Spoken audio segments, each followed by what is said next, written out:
Katitila lang ng ulan nang pumasok ang tatlong opisyal ng bilangguan sa maliit na gubat sa likod ng isolation block sa isla ng Palawan. Kakaiba ang pakiramdam ng gabing iyon.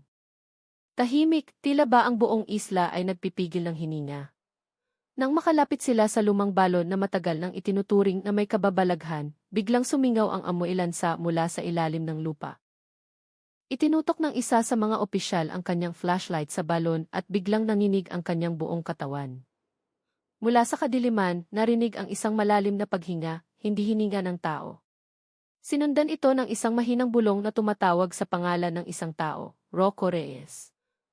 Napaatras ang ibang mga opisyal sa takot, ngunit ang boses ay lalong lumakas, tila sumusunod sa kanila, gumagapang sa kanilang mga tainga, at tumatagos hanggang sa kanilang mga buto. Nang gabing iyon, napagtanto ng lahat ang isang nakahihilakbot na katotohanan. Si Rocco Reyes ay hindi lamang dumating sa isla ng Palawan bilang isang bilanggo. May dala siyang kung ano at ang kung anong iyon ay gising na. Isang mapagpalang araw sa inyong lahat. Maglaan tayo ng sandaling panahon upang manalangin at humiling ng gabay at proteksyon. Sana sa pamamagitan ng panalangin, maging panatag ang ating mga puso at mapuno ng pagpapala ang ating mga buhay. Ang tag-ulan ng taong 2022 ay laging nagdadala ng madilim na atmosfera para sa mga opisyal ng bilangguan sa isla ng Palawan. Ngunit walang sinuman ang nag-akalang isang madaling araw, ang isla na karaniwang tahimik at istrikto ay dadatnan ng isang bilanggo na iayanig hindi lamang sa kanilang tapang, kundi pati na rin sa hangganan ng katinuan ng tao. Ang pangalan niya ay Rocco Reyes. Isang sentensyado ng kamatayan na lihim na inilipat mula sa Sikajor sa kadahilan ng high security. Ang paglilipat ay isinagawa ng 2:00 ng madaling araw. Ang oras na iyon ay sadyang pinili upang walang ibang bilanggo ang makakita at upang maiwasan ang anumang gulo. Ngunit, sa sandaling pumasok ang sasakyan ng Bureau of Corrections, BUCOR, sa pangunahing gate, ang hangin sa paligid ng execution block ay nagbago, tila ba hinugot ito mula sa baga ng mundo. Ang hangin sa gabi ay tumigil sa pag-ihip. Ang huni ng mga kuliglig ay biglang nawala. Maging ang spotlight sa tore ng bantay ay kumurap ng ilang segundo, na naging dahilan upang magkatinginan ang mga opisyal ng may kaba. Si Samuel Hilario, ang senior warden na nakatoka sa pagtanggap kay Rocco, ay tandang-tanda pa ang naramdaman niya noong oras na iyon. Kahit mahigit 20 taon na siyang nagtatrabaho sa bilangguan, hindi pa siya nakaramdam ng bigat ng hangin na tulad ng gabing iyon. Nang bumukas ang pinto ng sasakyan, 2 opisyal ng ASD, Special Action Force, ang nagbaba sa isang lalaking payat, ngunit matikas ang pangangatawan. Nakaposas ang mga kamay, maputla ang mukha, at ang kanyang mga mata. Ang mga matang iyon ang nagpatindig ng balahibo ni Samuel. Ang tatap ni Rocco Reyes ay hindi mailap, hindi galit, at hindi rin nagmamakaawa. Sa halip, ito ay sobrang kalmado, sobrang tahimik. Tila ba hindi ang kanyang mga mata ang nakatingin sa mga opisyal, kundi may kung anong nagtatago sa likod nito. Ang kanyang tingin ay nagpatayo ng balahibo ni Samuel ng walang dahilan. Pakiramdam niya ay may ibang anino. Isang nilalang na hindi nakikita ang bumabang kasama ni Rocco mula sa sasakyan. Dalhin siya sa isolation cell, utos ni Samuel sa boses na mas mahina kaysa karaniwan. 2 opisyal ang umescort kay Rocco sa mahabang pasilyo na mamasa-masa. Ang bawat hakbang ni Rocco ay umaalingaw-ngaw. Ngunit ang alingaw-ngaw na iyon ay tila nagmumula sa isang lugar na mas malalim pa kaysa sa pasilyo ng bilangguan. Ang ilang ilaw na neon sa itaas ng kanilang mga ulo ay kumukurap-kurap. Ang mga gwardya na naka-night shift ay napapahigpit ang hawak sa kanilang mga jacket o napapahawak sa maliliit na rosaryo na nakasabit sa kanilang mga lig. Hindi pa kilala ang pangalang Rocco, ngunit ang kanyang aura ay naghahasik na ng takot sa kanila. Nang dumaan sila sa maliit na bakuran malapit sa lumang balon na pamanang kolonyal, biglang umihip ang malakas at malamig na hangin kahit walang punong gumagalaw. At sa gitna ng ihip ng hangin, may narinig na mahinang boses na si Samuel lang ang nakarinig. Dumating na siya. Sa wakas ay nagbalik na siya. Mabilis na lumingon si Samuel dahil sa gulat. Walang tao sa likod niya. Tanging si Rocco lang na naglalakad ng banayad tila walang nararamdaman.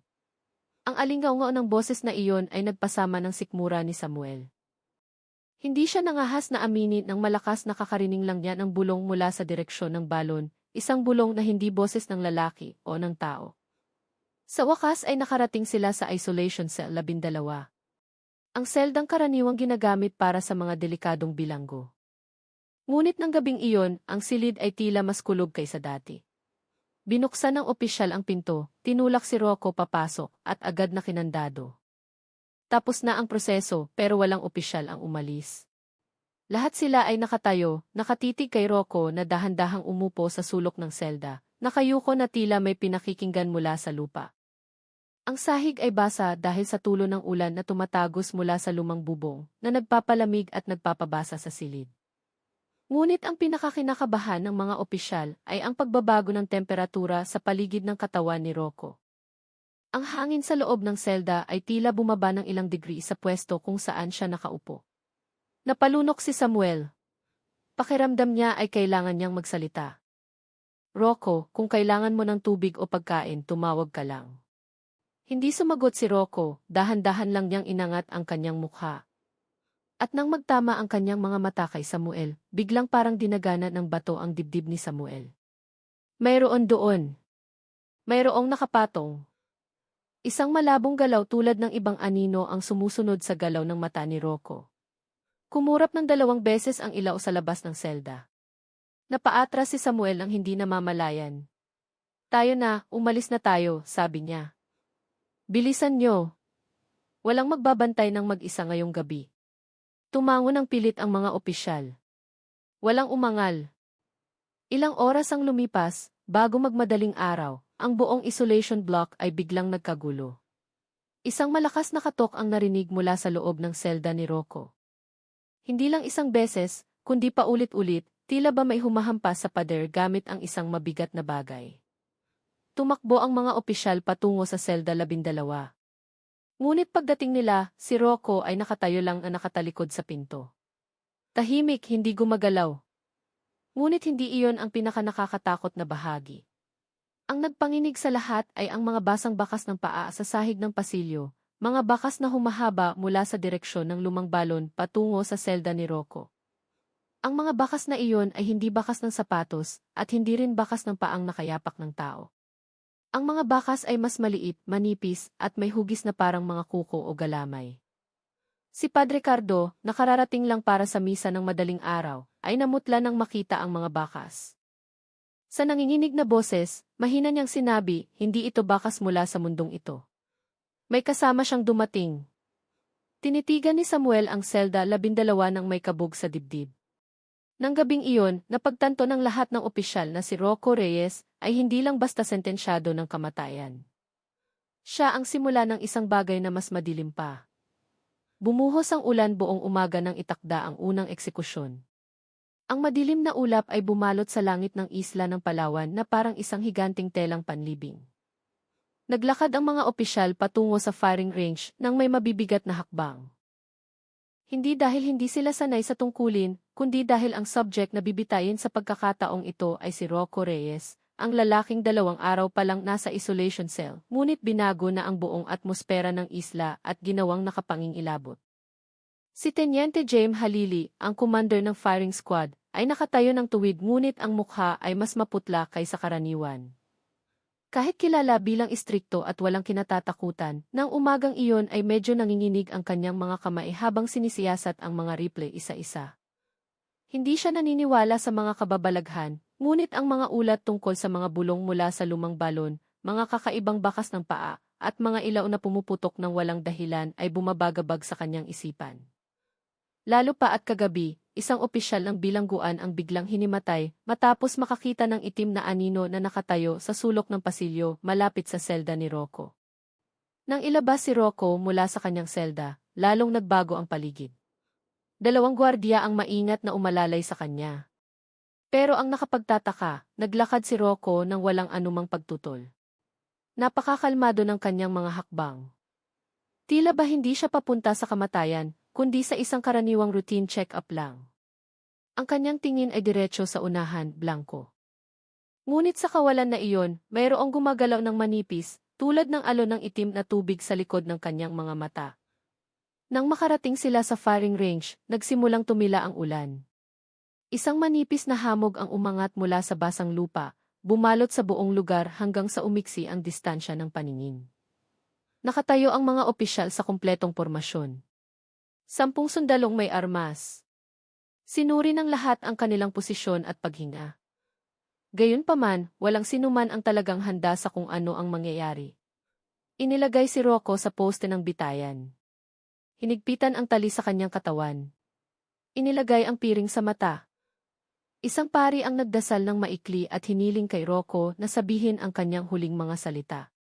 Ngunit bumulong lang si Rocco ng mahina. Ang kanyang boses ay parang isang sinaunang orasyon na hindi maintindihan.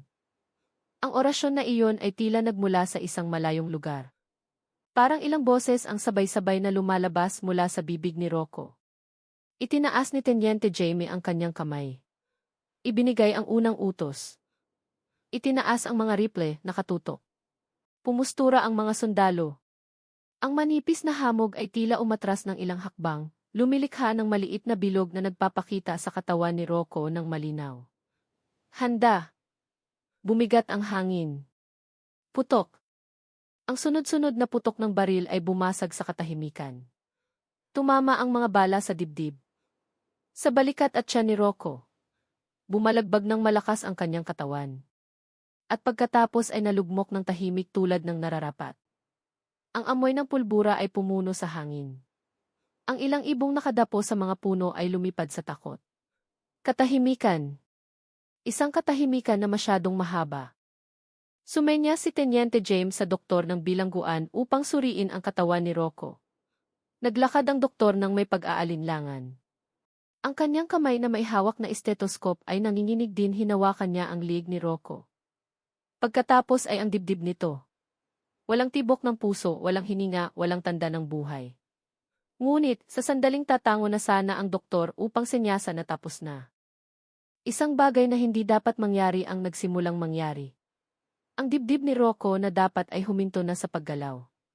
Dahan-dahan ngunit malinaw. Ay gumalaw. Napaatras ang doktor sa gulat. Diyos ko, humihinga siya. Agad na itinaas muli ng mga opisyal ang kanilang mga rifle.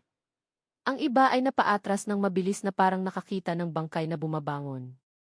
Pagkatapos, ang mga tama ng bala sa katawan ni Rocco ay nagsimulang magbago. Ang mga bahaging dumudugo ay dahan-dahang gumalaw mula sa loob. Tila may hindi nakikitang kamay na humihila sa gilid ng mga sugat upang magsara muli. Ang dugong kanina ay umaagos ng malakas ay huminto, namuo at natuyo sa paraang hindi natural. Si Samuel, na nakatayo sa pinakalikod, ay nakaramdam ng panghihina ng tuhod. Panginoon ko, hindi ito tao. Biglang kumurap ng isang beses ang spotlight sa itaas ng field. 2 beses, tapos ay sumabog. Napakalakas ng tunog nito na parang kulog na bumagsak, kaya't nagulat ang lahat at nagtakip ng tainga. Sa loob ng ilang sandali matapos mamatay ang ilaw, nagbago ng husto ang hangin. Ang hamog ay gumalaw na parang hinihigop sa isang punto mismo sa likod ng katawan ni Rocco. Mula sa loob ng hamog na iyon, lumitaw ang isang matangkad na itim na anino na walang malinaw na hugis. Ngunit ang mga mata nito, o kung ano man iyon, ay nakatitig sa mga opisyal ng may galit na hindi nagmumula sa mundo ng tao. 3 sundalo ng firing squad ang bumagsak at sumubsob. Ang isa sa kanila ay hinimatay ng nakadilat ang mata. Ang iba ay nagsuka sa kinatatayuan. Si Teniente James mismo ay hindi makagalaw, tila ba ang buong katawan niya ay nakakadena ng takot na hindi pa niya naramdaman kailanman. At pagkatapos, sa napakabagal na galaw, iminulat ni Rocco ang kanyang mga mata sa likod ng piring na medyo napunit dahil sa mga putok. Ang kanyang tingin ay hindi na blanko. May kung ano o kung sino ang nakatingin sa pamamagitan ng mga matang iyon.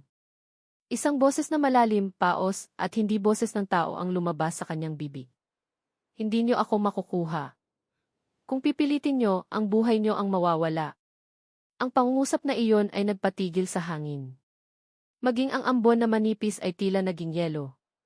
Pagkatapos ay huminga ng malalim si Rocco, tulad ng isang taong kagigiing lang mula sa mahimbing na tulog.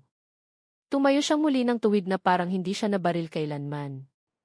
Ang tali sa kanyang dibdib ay lumuwag ng kaunti, tila tinutulak mula sa loob. Umatras si Teniente James habang kinakapa ang maliit na rosaryo sa kanyang bulsa. Diyos ko, ano itong kinakaharap natin? Walang sumagot. Dahil sa sandaling iyon, napagtanto ng lahat ng opisyal ang isang bagay, ang unang eksekusyon ay hindi nabigo. Ang unang eksekusyon ay gumising sa isang bagay na natutulog sa katawan ni Rocco Reyes. At ang bagay na iyon ay nakatingin na ngayon sa kanila isa-isa. Mula nang mabigo ang unang eksekusyon, hindi na bumalik sa normal ang isla ng Palawan. Ang gabi ay tila napakahaba, ang araw ay napakabigat, at bawat maliit na tunog ay parang babala mula sa isang bagay na ayaw magpakita. Napilitan ang mga opisyal ng bilangguan na magtrabaho ng grupo-grupo, bawal ang mag-isa, kahit sa pagpunta sa banyo.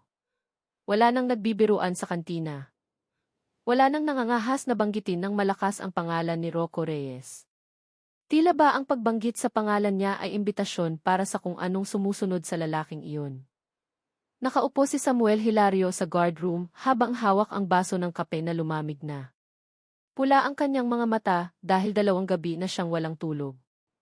Sa tuwing ipipikit niya ang kanyang mga mata, nakikita niya ulit ang malabong ngiti ni Rocco nang bumangon ito mula sa poste ng bitayan, isang ngiti na walang galaw ng labi, ngunit nagpapakita ng anino ng ibang mukha na nakapatong sa likod nito. Kahit ngayon, habang pumapasok ang hangin sa gabi sa bentilasyon, parang naririnig pa rin ng kanyang mga tainga ang bulong na tumatawag. Samuel! Sa Aamuel! Napatalon siya at mabilis na lumingon. Walang tao. Ngunit isang amoy na nasusunog na kamangyan ang malabong na amoy mula sa direksyon ng pasilyo, patungo sa lumang balon. Ang parehong amoy noong unang dumating si Rocco. Samantala, sa administrative office ng bilangguan, pinamumunuan ni Teniente James Halili ang isang maliit na emergency meeting sa paos na boses. Sa harap niya ay may 6 na opisyal na mukhang takot na takot. Lalo na sina Bimo at Harun, ang 2 miyembro ng firing squad na hinimatay kahapon nang makita ang itim na anino na lumabas mula sa katawan ni Rocco. Kailangan nating higpitan ang pagbabantay. Naglagay na ng mga bagong kamera. 4 na karagdagang motion sensor ang inilagay sa isolation corridor. Walang opisyal na lalapit sa selda ni Rocco nang walang kasamang hindi bababa sa 3 tao, sabi ni Teniente James. Pero umiling ng mabilis si Bimo. Nanginginig ang kamay. Sir! Hindi makakatulong ang mga kamera na iyon. Sa tuwing lumalapit ako sa selda niya, pakiramdam ko ay tinitingnan ako mula sa likod ng pader. Hindi ni Rocco, kundi ng isang bagay na mas matanda, mas galit. Tinapik ni Harun ang kanyang balikat, ngunit ang boses niya ay nanginginig din. Ako. Nakita ko ulit ang aninong iyon, sir. Noong dumaan ako malapit sa lumang balon, halos 2 metro ang tangkad nito at ang mga mata ay parang baga. Biglang tumahimik ang buong silid. Pumasok si Samuel ng huli. Maputla ang mukha. Sir, nakarinig ako ng boses mula sa balon ulit. Boses ng babaeng umiiyak. Pero hindi parang sa tao. Parang isang taong pinipigilan sa ilalim ng tubig. Kinuskos ni Teniente Jaime ang kanyang mukha ng mariin. Hindi ito makatwiran. Kailangan nating sundin ang protokol. Kailangan nating maging rasyonal. Ngunit kahit siya mismo ay hindi sigurado sa kanyang mga sinasabi. Nang hapong iyon, dumating si Padre Cardo, ipinatawag ng madalian upang suriin ang espiritual na kondisyon ng bilangguan. Taimtim ang kanyang mukha na tila nakarinig na ng napakasamang balita. Humingi siya ng pahintulot na lumapit sa selda ni Rocco. Nang makalapit, bumagsak ng husto ang temperatura. Ang hininga ng mga opisyal ay nagmistulang usok sa hangin. Ang ilaw sa pasilyo ay dumilim at muling sumindi. Sa likod ng mga rehas, nakaupo si Rocco na nakatalikod sa pinto. Mukhang may kausap siya. Mahina. Ritmo. Parang nakikipagdiskusyon sa isang bisitang hindi nakikita. Dahan-dahang lumapit si Padre Cardo. Sumainyo ang kapayapaan, Rocco. Tumigil sa pagsasalita si Rocco, ngunit hindi lumingon. Biglang naging sobrang tahimik ang pasilyo. Maging ang tunog ng hangin ay nawala. Pagkatapos, sa napakahinang boses, sinabi ni Rocco, ayaw niya sa iyo. Napalunok si Padre Cardo. Sino ang tinutukoy mo? Lumingon ng kalahati si Rocco. At sa sandaling iyon, may isang bagay na hindi tao ang tila gumalaw sa likod ng kanyang likuran, manipis tulad ng aninong may pakpak na ang mukha ay walang malinaw na hugis. Ngumiti ng malabo si Rocco. Ang aking tagapagbantay. Yumanig ang sahig ng pasilyo na tila may kung anong gumagapang sa ilalim ng lupa. Narinig muli ang boses mula sa lumang balon, sa pagkakataong ito ay malinaw, tulad ng mahabang panaghoy ng isang babaeng humihingi ng kalayaan. Napahawak si Samuel sa kanyang dibdib, muntik nang mabitawan ang radyo sa kanyang kamay. Umatras si Padre Cardo na putlang-putla ang mukha. Ito. Hindi lang ito basta anting-anting. May malaking kasunduan sa likod nito. Kasunduan, tanong ni Teniente James na nakatayo sa malayo sa likuran. Tumango ang pari. Kasunduan sa pagitan ng tao at isang mataas na uri ng engkanto. Ang tagapagbantay na iyon ay hindi lang pinoprotektahan ang katawan ni Rocco. Nakato ito upang siguraduhin na ang kanyang buhay ay hindi makukuha hanggat hindi pa natatapos ang kontrata. Paano puputulin ang kontratang iyon? Tinitigan sila ni Padre Cardo gamit ang mga matang puno ng takot. Dalawang paraan lang. Una, kung gugustuhin ng may-ari ng agimat ang kamatayan. At ang pangalawa, napalunok ng hirap si Padre Cardo. Kung papayag ang engkantong tagapagbantay. Nagkatinginan ang mga opisyal.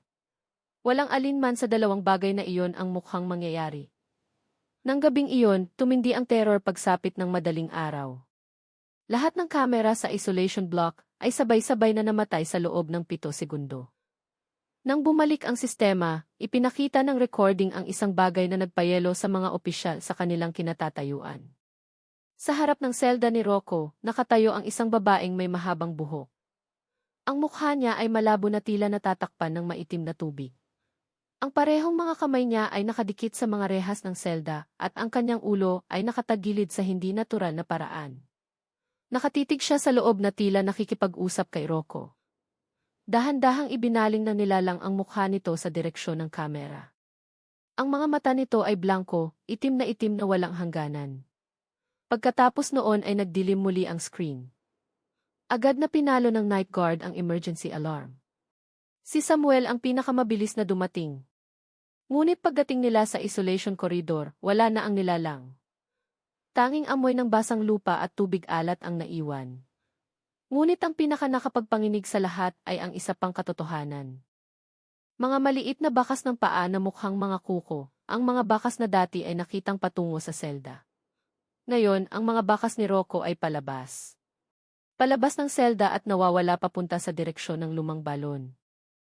Napayuko si Teniente James at napahawak sa ulo. Hindi ito makatwiran. Paano makakalabas ang isang bagay sa selda nang hindi binubuksan ang pinto? Mahinang sumagot si Padre Cardo. Dahil hindi siya nilalang na kailangang magbukas ng pinto. Sa sandaling iyon, malinaw na narinig ang boses mula sa loob ng selda ni Rocco. Nagsimula na ang unang yugto. Sabay-sabay na napaatras ang lahat. Nagpatuloy si Rocco gamit ang boses na hindi kanya, maaari niyong subukang patayin akong muli. Pero sa bawat pagkakataong mabibigo kayo, lalong lumalakas ang aking tagapagbantay. Naging nagyayelo ang pasilyo. At sa unang pagkakataon, sinabi ni Teniente James sa boses na garalgal, tayo. Hindi natin ito kayan harapin ng mag-isa. Nang gabing iyon, umabot sa unang rurok ang lagim sa isla ng Palawan. Napagtanto ng mga opisyal ang isang bagay, ang unang eksekusyon ay hindi lang nabigo. Ang unang eksekusyon ay nagbukas ng pinto patungo sa isang bagay na hindi dapat ginising, at ang nilalang na iyon ay malaya nang naglalakad sa gitna nila. Ang pagkabigo ng unang eksekusyon at ang sunod-sunod na teror ng kababalaghan na kumakalat tulad ng sakit ay naglagay sa bilangguan ng Palawan sa isang hindi opisyal na state of emergency. Walang sinumang opisyal ang makatulog ng mahimbing. Gabi-gabi, naririnig sa pasilyo ang mga yabag na walang katawan. Ang pinto ng selda ay umuugong ng mahina tila ba kinakatok ng kamay na ayaw magpakita. At minsan, ang boses ng babae mula sa lumang balon ay naririnig na tumatawag sa pangalan ng isang taong hindi kilala. Sa ikatlong araw pagkatapos ng insidente, isang helicopter ang lumapag sa maliit na field malapit sa administration block. Ang hangin mula sa Elysee ay nagpalipad sa basang alikabok at mga dahon. Ngunit ang mga opisyal ay hindi gumalaw. Nakahanay sila. Tegang ang mga mukha sa pagsalubong sa mga opisyal mula sa sentro na ipinadala upang hawakan ang kasong itinuturing ng banta sa seguridad. Mula sa helicopter ay bumaba ang 4 na tao, isang opisyal mula sa Department of Justice, dalawang forensic psychiatrist, isang opisyal ng pulisya na naksibilyan, at isang matandang lalaking may mahabang buhok na nakasuot ng abong roba. Naglalakad siya gamit ang itim na tungkod. Ang mga mata ay kasing talas ng mata ng agila. Ang boses niya ay malalim kahit hindi pa siya nagsasalita ng kahit isang salita.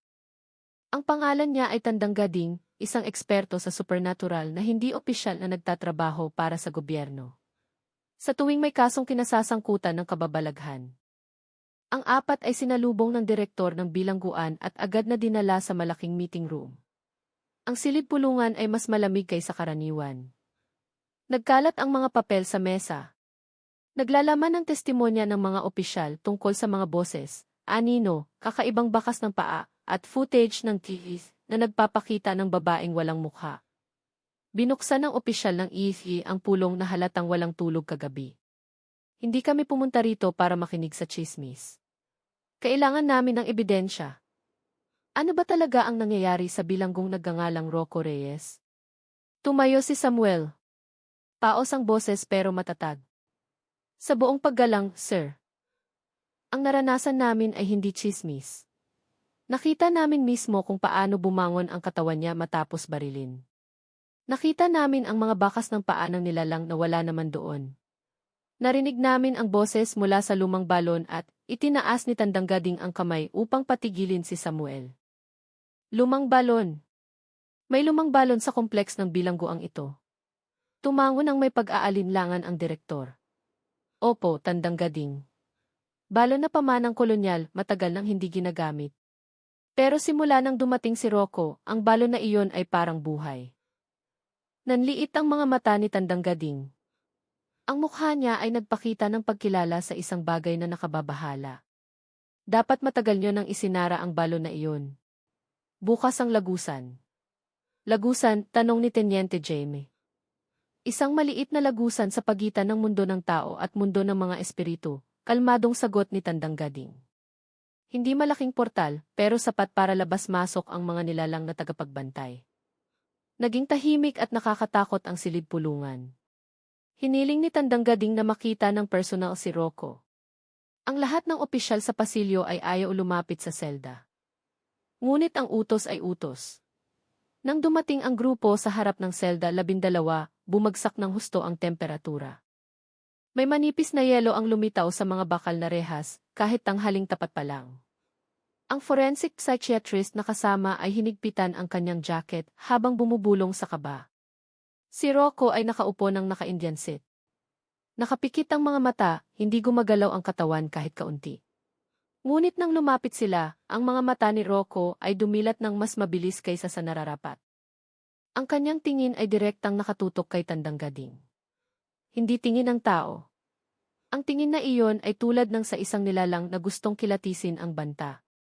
Sa wakas dumating ka rin. Ang boses ni Rocco ay parang dalawang boses na magkapatong. Kilala ng dati kong tagapagbantay ang iyong kamay. Napaatras ng sabay-sabay ang mga opisyal. Muntik nang mahulog ang hawak na folder. Tumayo ng tuwid si Tandang Gading kahit nanigas ang kanyang mukha. Hindi ako naparito para sa iyo, Rocco. Naparito ako para sa nilalang na nagtatago sa likod ng iyong balat. Ngumiti ng tipid si Rocco. Hindi siya nagtatago. Nagbabantay siya tulad ng ipinangako ni Apo Wargo. Ang pangalang iyon ay nagpabigat sa paligid. Apo Wargo, tanong ni Teniente Jaime. Sino yon, Tandang Gading? Siya ba ang albularyong nagbigay ng agimat kay Rocco? Tumingin sa kawalan si Tandang Gading sandali bago sumagot ng mahina. Si Apo Wargo ay hindi lang basta albularyo. Siya ang tagapag-ingat ng isang sinaunang angkan. Ang linyang nagpapanatili ng ugnayan sa pagitan ng tao at ng mga espiritu na sinasamba daan-daang taon na ang nakararaan. Dapat hindi na siya nabubuhay sa panahong ito. Pero tinuruan niya si Rocco, tanong ni Samuel. Higit pa roon, sagot ni Tandang Gading. Binigyan niya si Rocco ng isang bagay na hindi na dapat ibinibigay sa tao. Isang kasunduan ng dugo sa isang madilim na tagapagbantay mula sa bundok Furay. Tumawa ng mahina si Rocco. Isang tawang nagpatindig ng balahibo. Hindi patay si Apo Wargo. Naghihintay lang siya ng oras ng kanyang pagbabalik. Biglang namatay ang lahat ng ilaw sa pasilyo ng sabay-sabay. Dilim. Ang paghinga ng mga opisyal ang tanging naririnig. Sa loob ng kadiliman, narinig ang boses ng babae mula sa lumang balon na tumatawag, mas malapit, mas malinaw. Tila nakatayo sa likuran nila. Anak ng furay. Malapit na ang iyong oras. Nabitawan ni Samuel ang flashlight mula sa kanyang kamay. At nang yumuko siya para damputin ito, nakita niya ang isang bagay na nagpayelo sa kanyang dugo. Ang maliliit na bakas ng paa na hugis kuko na dati ay laging patungo sa selda. Ngayon, ang mga bakas ni Rocco ay palabas ng pasilyo. Patungo sa administrative room. Bumalik ang ilaw at sa sahig, mismo sa harap ng pinto ng selda ni Rocco, may isang bagay na wala doon kanina. Isang hibla ng mahabang itim na buhok na tumutulo ang tubig tila ba kaahon lang mula sa ilalim ng balon. Napasigaw ng mahina ang psychiatrist. Agad na itinaas ni Teniente Jamie ang kanyang baril kahit alam niyang hindi ito gagana. Nagsalita si Rocco ng mahina. Ang boses ay malalim at paos. Nakalabas na siya. Huli na kayo. Sinuri ni Tandang Gading ang hibla ng buhok. Bahagyang nanginginig ang kamay niya. Hindi ito buhok ng tao. Pag-aari ito ng espiritong tagapagbantay ng tubig. Karaniwang tinatawag lang ng mga mambabarang na may mataas na antas. Kung walang apowargo, hindi siya dapat makakalabas. Pero nakalabas siya, sigaw ni Samuel. Ibig sabihin, tinitigan ni Tandang Gading ang lahat ng opisyal nang may maputlang mukha, aktibo pa ang kasunduan ni Apowargo, at ang nilalang na tagapagbantay na iyon ay malaya na ngayon sa islang ito. Tinakpan ng opisyal ng ihi ang kanyang mukha. Kung ganito, paano natin bibitayin si Rocco? Hindi sumagot si Tandang Gading. Matagal niyang tinitigan si Rocco nang may matinding pag-iisip. Pagkatapos ay sinabi niya ng mabagal, ang pangalawang eksekusyon ay magiging mas mapanganib. Ngumiti si Rocco at lalong lumamig ang pasilyo. Subukan ninyo, naghihintay na ang aking tagapagbantay. Sa labas ng gusali, nagtipon ang maiitim na ulap sa itaas ng isla ng Palawan. Gumuhit ang kidlat, biglang bumuhos ang ulan na parang ibinuhos mula sa langit. Tila ba alam din ng langit na ang parating ay hindi na usapin ng tao. Hindi tumigil ang ulan buong gabi. Nagwala ang hangin sa paligid ng bilangguan, humahampas sa mga pader tila higanteng kamay na gustong pumasok. Lahat ng opisyal ay nagbabantay ng may tensyon sa mukha. Walang nangahas na lumapit sa isolation block nang walang malaking grupo. Mas mabilis kumalat ang takot kaysa sa anumang opisyal na balita. Matapos ang pagsusuri ni Tandang Gading, naglabas ang sentral na gobyerno ng agarang desisyon. Ang pangalawang eksekusyon ay dapat isagawa sa lalong madaling panahon. Bago pa kumalat ang mga chismis at CCTV footage sa publiko. Gayunpaman, alam ng mga opisyal ng bilangguan ang isang bagay, ang eksekusyon na iyon ay hindi lang proseso ng batas. Ito ay labanan sa pagitan ng mundo ng tao at ng isang bagay na mas matanda pa. Noong gabi bago ang eksekusyon, ginamit muli ang meeting room. Ang mga ilaw ay kumukurap-kurap, tila hindi kinakaya ang enerhiyang pumupuno sa hangin. Binuksan ng direktor ang pulong sa paos na boses. Bukas ng umaga isasagawa ang pangalawang eksekusyon. Lahat ng protokol sa seguridad ay itinaas. Walang sinuman ang lalapit sa selda ni Rocco maliban sa firing squad at mga itinalagang tauhan. Itinaas ni Samuel ang kamay, mukhang pagod at takot ang mga mata. Sir, sigurado ba talaga tayong tama ang desisyong ito? Hindi ba dapat mag-isip tayo ng ibang paraan? Anong ibang paraan? Singit ni Teniente Jamie. Tegang ang boses. Nakita na natin ang nangyari noong una. Kung hindi natin susubukan ulit, iisipin ng sentral na wala tayong kwenta. Pero paano kung ang nilalang na iyon? Gumanti, tanong ni Harun. Halos pabulong ang boses. Si Tandang Gading na nakaupo sa sulok ng silid ay nagsalita sa wakas. Matigas ang mukha, ngunit may takot sa likod ng kanyang mga mata. Kailangan niyong intindihin. Ang tagapagbantay na iyon ay hindi pangkaraniwang engkanto. Siya ay tagabantay ng tubig mula sa sinaunang angka ng bundok Furay. Tinawag siya ni Apowargo para protektahan ang buhay ni Rocco, hindi para pumatay ng tao. Pero sa tuwing susubukan niyong kunin ang buhay ni Rocco, tutugon ang nilalang. At ang tugon ay maaaring mas agresibo kaysa sa nakita niyo kahapon. Biglang tumahimik ang silid. Alam ng lahat ang ibig sabihin nito, ang pangalawang eksekusyon ay maaaring magpasimula ng isang bagay na hindi makokontrol. Wala tayong pagpipilian, sabi ng opisyal mula sa sentro. Ang batas ay hindi dapat yumuko sa mga kababalaghan. Tinitigan siya ni Tandang Gading ng matagal bago sumagot ng mahina, ang batas ng tao ay hindi umiiral sa mga hindi naganap na tao. Matapos ang pulong, naglakad si Samuel patungo sa koridor na papunta sa administrative room. Mabigat ang kanyang hakbang, walang lakas ang katawan. 2 oras lang ang tulog niya sa nakalipas na 3 araw. Sa tuwing ipipikit niya ang mga mata, naririnig niya muli ang boses ng babaeng tumatawag mula sa lumang balon. Nang dumaan siya sa sangang daan ng pasilyo, biglang namatay ang ilaw sa itaas niya ng 1 segundo lang. Pero sapat na iyon para mapatigil siya. Sa maikling kadiliman, nakita niya ang isang bagay na nakatayo sa dulo ng pasilyo. Ang anyo ng isang babaeng may mahabang buhok. Basa ang katawan, tumutulo ang tubig alat. Ang mukha nito ay malabo na parang nakalubog sa putik. Nang bumalik ang ilaw, nawala ang anyo. Ngunit ang sahig kung saan ito nakatayo ay basa pa rin at may mga bakas ng maliliit na paa. Manipis. Hugis kuko. Gumagalaw patungo sa direksyon ng lumang balon. Napaupo si Samuel. Habol ang hininga. Tinakpan niya ang mukha gamit ang 2 palad. Hindi ko na kaya. Hindi ko na kayang harapin ito. Si Harun at 2 pang opisyal ay agad na lumapit sa kanya. Pero bago pa sila makapagtanong, mula sa malayo ay biglang narinig ang malakas na katok mula sa direksyon ng lumang balon. Tok! Tok! Tok! Ang tunog ay parang may kumakatok sa takip ng balon mula sa ilalim.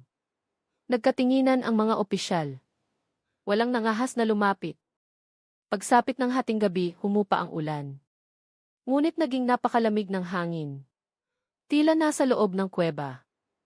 Ang hamog na yelo ay lumitaw sa mga hawakang bakal at ang salamin ng bintana ng admin room ay napuno ng puting usok. Sa isolation cell, nakaupo si Rocco ng tuwid, nakadilat ang mga mata, nakatitig sa blankong pader. Hindi siya kumurap ng ilang oras. Mukhang buhay na rebulto. Dumating si Tandang Gading ng palihim, nakatayo sa harap ng selda ni Rocco. Kasama lang ang 2 miyembro ng SA. Nakatayo sila 5 metro sa likuran. Hindi makalapit. Bumuntong hininga ng malalim si Tandang Gading. Rocco, alam kong hindi ka nag-iisa. Alam ko kung sino ang nakakapit sa katawan mo. Sumagot si Rocco nang hindi lumilingon. Naghihintay na siya simula nang gisingin siya ni Apo Wargo. Malapit na matapos ang paghihintay. Ano ang ibinigay sa'yo ni Apo Wargo? Tanong ni Tandang Gading. Mahina ang boses ngunit matatag. Dahan-dahang lumingon si Rocco. Ang galaw niya ay parang ang kanyang mga buto ay hindi sumusunod sa batas ng tao. Agimat na itim, sagot ni Rocco. Pero hindi yung uri na kilala ng tao. Ito ang lumang bersyon. Bersyon na nagtatali sa kaluluwa, hindi sa katawan. At ang kontrata, tanong ni Tandang Gading. Ay nakasulat na bago pa man ako ipanganak, patag na sabi ni Rocco. Tinawag ni Apo Wargo ang tagapagbantay ng tubig para sa akin noong bata pa ako. Noong gabing maulan sa furay ng muntik na akong malunod. Iniligtas niya ako. Pero may kapalit. Ipinikit ni Tandang Gading ang mga mata. Ang mukha niya ay mukhang mas matanda kaysa kanina. Ang kapalit na iyon. Ang buhay mo ay hindi na sayo. Ngumiti ng malabo si Rocco. Ang buhay ko ay pag-aari ng tagapagbantay. At hanggat nagbabantay siya, hindi niyo to makukuha. Biglang nagbago ang atmosfera sa pasilyo, bumigat ang hangin. Tila may pumasok sa silid. Sabay nakilabutan ang 2 opisyal ng SA sa likod ni Tandang Gading. Pagkatapos ay may narinig na bulong mula sa ilalim ng sahig. Hindi boses ni Rocco, hindi boses ng tao. Huwag mo siyang guluhin. Ang bulong ay gumapang tulad ng tunog ng tubig na umaagos mula sa madilim na lugar. Itinaas ni Tandang Gading ang kanyang itim na tungkod. Kung itutuloy ang pangalawang eksekusyon, alam mo kung ano ang mangyayari, Rocco. Pumikit si Rocco. Ano ang mangyayari? Dumilat siya, ang mga mata ay mas maitim pa sa gabi. Ganap siyang gigising pagsapit ng 4:00 ng madaling araw. Tumunog ang emergency alarm sa buong bilangguan. Tumakbo ang mga opisyal sa control room. Sa screen ng TV, nakita nila ang isang bagay na nagpayelo sa kanilang dugo. Ang lumang balon ay nakabukas. Ang mabigat na bakal na takip nito ay tumalsik sa lupa ilang metro ang layo. Isang malamig na puting usok ang lumabas mula sa butas, gumagalaw ng dahan-dahan tulad ng kamay na naghahanap ng biktima. At sa bibig ng balon ay nakatayo ang basang nilalang na iyon, ang babaeng walang mukha. Ang itim na buhok niya ay nakalaylay na tumatakip sa katawan. Ang mga kamay ay payat at mahaba na may maputlang mga kuko na matatalim gaya ng maliliit na patalim. Tumitig siya diretso sa kamera at ngumiti. Isang ngiti na walang bibig. Napasigaw ng mahina ang lahat ng opisyal. Hinampas ni Teniente Jaime ang mesa. Kailangan nating isara ang balon na iyan. Ngayon na. Mabilis na umiling si Tandang Gading. Hindi. Kung lalapit kayo habang nasa labas siya, parang nagpakamatay na rin kayo. Sumigaw sa takot ang opisyal ng ihi. Anong magagawa natin? Tinitigan sila isa-isa ni Tandang Gading. Seryoso ang mukha. Kailangan nating ituloy ang pangalawang eksekusyon. Iyon lang ang tanging paraan para mapilitan ang tagapagbantay na bumalik sa loob. Namutla si Samuel. Tapos kung mabigo, anong mangyayari? Hindi sumagot si Tandang Gading dahil ang sagot ay masyadong nakapangingilabot para bigkasin. Hindi sumikat ang araw ng umagang iyon. Ang langit ay puno ng makapal na ulap, ang hangin ay malamig tulad ng sa isang patay na lungsod. At sa firing range, ang bagong firing squad ay naghahanda, ang mga mukha ay maputla. Ang mga kamay ay pinagpapawisan kahit malamig ang hangin.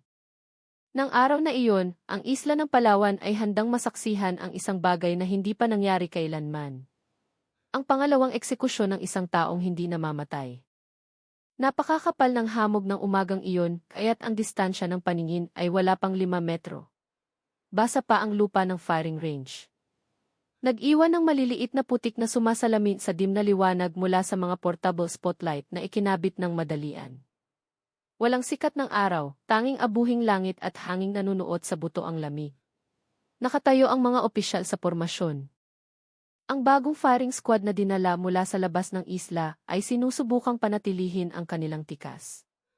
Gayunpaman, ang mga mukha nila ay nagpapakita ng parehong bagay, takot sa isang bagay na hindi pa nila nakaharap.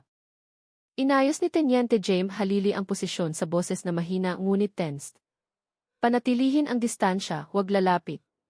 Gawin ayon sa protocol. Walang gagalaw ng walang utos.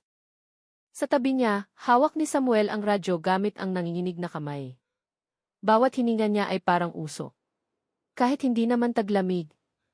Iba ang hangin sa firing range, mas malamig, mas mabigat.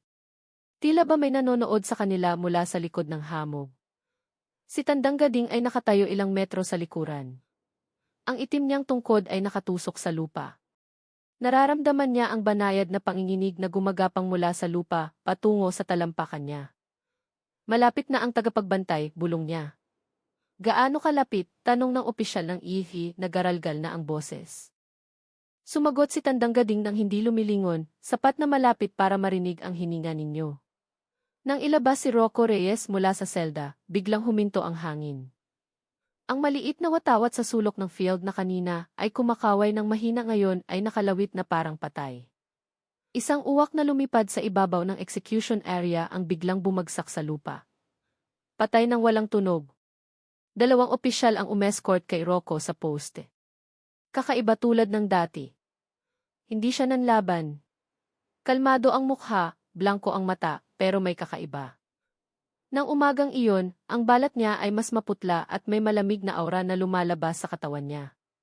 Si Samuel na nakatayo sa pinakamalapit ay naramdaman ang pagtayo ng balahibo sa kanyang bato. Rocco. Ito ay lagpas na sa kakayahan ng tao. Kaya mong itigil to, kaya mo. Lumingon si Rocco sa kanya. Hindi ako ang nag-uutos. Ang boses niya ay patag, walang emosi. Kusa siyang gumagalaw. Umatras si Samuel ng isang hakbang. Sino siya? Tumingin si Rocco diretso sa madilim na langit. Ang tagapagbantay na tinawag ni Apo Wargo para sa akin. Dumating siya dahil pinilit niyo siyang lumabas. Inilagay ang piring sa ulo ni Rocco, hinigpitan ang tali, pumatak ang ambon na parang malalamig na karayom na tumutusok sa balat. Bumulong si Tandang Gading kay Teniente Jamie. Gawin niyo na agad. Habang pinatatagal niyo, lalo siyang lumalakas bumangon. Sumenya si Teniente James. Itinaas ng firing squad ang mga rifle. Naghanda. Ang hamog ay gumulong sa paanan ng mga sundalo. Bahagyang yumanig ang lupa. May bumulong mula sa likod na hanay sa takot. May tunog mula sa ilalim ng lupa. Tahimik bulyaw ni Teniente James. Pero totoo, may mahinang tunog na umaakyat mula sa lupa. Tunog tulad ng pag-ungol ng taong nalulunod. Ngumiti ng tipid si Rocco sa likod ng firing. Nandito na siya. Tutok. 10 nguso ng baril ang nakatutok sa katawan ni Rocco. Huminto ang hangin, bumigat ang panahon. Putok. Sumabog ang sunod-sunod na putok, humawi sa hamog, tumama sa katawan ni Rocco ng buong lakas. Bumalagbag ng malakas ang katawan niya. Tumalsik ang dugo sa putikan at siya ay nalugmok ng walang tunog. Agad na tumakbo ang medical team palapit, pero itinaas ni Tandang Gading ang kanyang tungkod. Huwag! Pero huli na. Nang hawakan ng doktor ang katawan ni Rocco, yumanig ng malakas ang lupa sa ilalim nila. Ang tubig sa paligid nila ay umikot. Tila hinihigop ng isang ipo-ipo na hindi nakikita. Ang hamog sa itaas ng ulo nila ay bumaba, bumalot sa katawan ni Rocco. Pagkatapos ay umakyat muli na may hugis tulad ng isang malaking tao, na may mahabang buhok at napakapayat na mga kamay. Napasigaw ang mga opisyal. Mula sa direksyon ng lumang balon. Kahit halos 200 metro ang layo. Narinig ang boses ng babaeng umiiyak. Ang boses ay umalingaw, mas malakas, mas malinaw. Tila ba may gumagapang palabas mula sa madilim na hukay. Yumanig na naman ang lupa. Sumigaw si Teniente James atras. Lahat atras. Pero hindi lahat nakasunod. 3 sundalo ng firing squad ang nanigas sa pwesto. Nakita nila ang isang bagay na hindi maipaliwanag ng isip ng tao. Ang mga sugat sa katawan ni Rocco ay nagsara ng mas mabilis kaysa sa unang eksekusyon. Huminto ang dugo, ang balat ay gumalaw ng kusa, ang laman ay nagsama tila tinatahi ng mga kamay na hindi nakikita. At pagkatapos ay dumilat si Rocco. Ang mga mata ay hindi sa tao, itim, puno ng galit, walang hangganan. Ang doktor na pinakamalapit ay napaluhod. Nanginginig ang katawan sa takot. Hindi siya nag-iisa. Mayroon sa likod ng katawan niya. May ibang mukha. Bago pa may makalapit, ang portable spotlight sa gilid ng field ay sumabog ng sunod-sunod. Pletak! Pletak! Pletak! Tumalsik ang mga kislap ng apoy sa basang lupa. Pagkatapos, mula sa direksyon ng lumang balon. May lumitaw. Ang anyo ng babaeng walang mukha. Basa ang katawan. Tumutulo ang itim na tubig. Ang buhok ay lumulutang na parang nasa ilalim ng tubig. Dumulas siya sa hangin, hindi sumasayad sa lupa. Papalapit sa firing range tila hinihila ng katawan ni Rocco. Sumigaw si Samuel, ayan na siya. Nakalabas na siya sa balon. Huminto ang nilalang eksaktong 5 metro mula kay Rocco. Dahan-dahang umikot ang ulo nito sa direksyon ng mga opisyal. Walang mata, walang ilong. Walang bibig. Pero naramdaman nilang lahat ang titig na puno ng puot na tumutusok sa balat nila. Itinaas ni Tandang Gading ang kanyang tungkod at sumigaw, bumalik ka. Wala kang utos na manatili sa mundo ng tao. Lumingon ang nilalang sa kanya. Ang boses ng babaeng nalulunod ay umalingaw-ngaw. Binabantayan ko ang aking anak. Dahan-dahang tumayo si Rocco. Ang tali ay nahulog sa lupa. Ang piring sa mata ay napunit ng kusa ng walang humahawak. Tinitigan niya ang nilalang at nagsalita gamit ang boses na hindi kanya, ina ng tubig. Hindi pa tapos ang oras mo. May nangyari. Umiikot ang hangin, bumuo ng malamig na ipo-ipo sa paligid ni Rocco. Kumapal ang hamog. Ang mga opisyal ay tumalsik na parang tuyong dahon. Ang mga katawan nila ay gumulong sa lupa. Lumipad ang mga rifle mula sa kamay ng mga sundalo. Sumigaw si Teniente James sa sakit nang banggain siya ng presyon ng hangin. Ibinaon ni Tandang Gading ang tungkod sa lupa. Sinusubukang manatiling nakatayo. Ang nilalang ay halos sumanib na ng buo sa katawan ni Rocco. Kapag nangyari iyon, wala nang makakapigil dito. Biglang lumipad ng mabilis ang tagapagbantay patungo kay Tandang Gading. Dalawang opisyal ng ASD ang bumaril, pero tumagos lang ang bala sa katawan ng nilalang na parang tumagos sa tubig. Narinig ang isang matinis na tunog. Tumalsik ang ASD ng 3 metro, bumangga sa puno at nawalan ng malay. Huminto ang nilalang sa harap ni Tandang Gading. Kahit walang mukha, ang katawan nito ay dahan-dahang bumuo ng bibig. Bibig na bumubuka tila gustong lunukin si Tandang Gading ng buhay. Pero hindi, lumingon ito pabalik sa firing range, kay Rocco, sa mga opisyal na sinusubukan pang tumayo. Pagkatapos ay lumabas ang boses na nagpayelo sa dugo ng lahat ng nakarinig. Hindi niyo na siya pwedeng hawakan.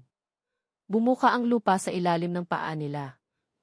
Ang hamog ay umangat na parang higanting pakpak. At ang pangalawang eksekusyon ay bumagsak ng tuluyan. Ang eksekusyon ay hindi lang nabigo. Ang eksekusyon ay tumawag ng isang bagay na hindi dapat tinatawag. Ang eksekusyon ay nagbukas ng pinto. At ang pintong iyon ay hindi na muling maisara. Nagtapos ang pangalawang eksekusyon sa ganap na kaguluhan. Ang firing range na karaniwang pinakarespetado at organisadong lugar sa buong isla ng Palawan, ngayon ay naging arena ng bangungot, lupa na bitak-bitak, mga ilaw na wasak, at mga opisyal na tumatakbong walang direksyon.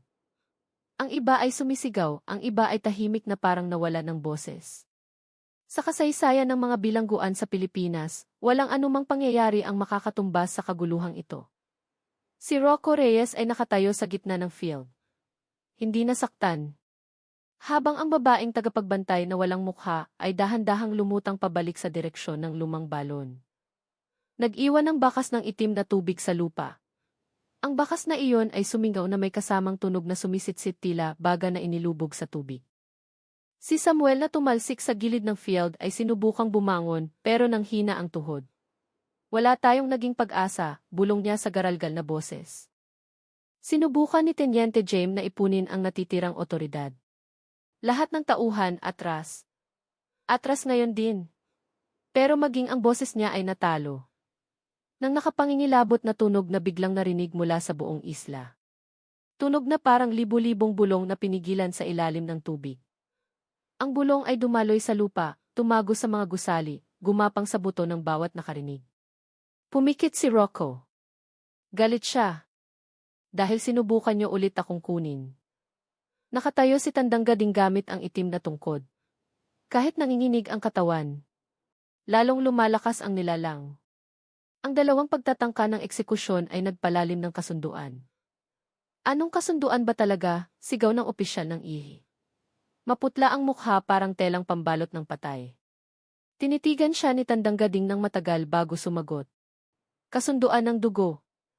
Kasunduan sa pagitan ni Apo Wargo at ng madilim na tagapagbantay ng tubig mula sa bundok Furay. Isang emergency meeting ang agad na ipinatawag wala pang isang oras matapos ang insidente.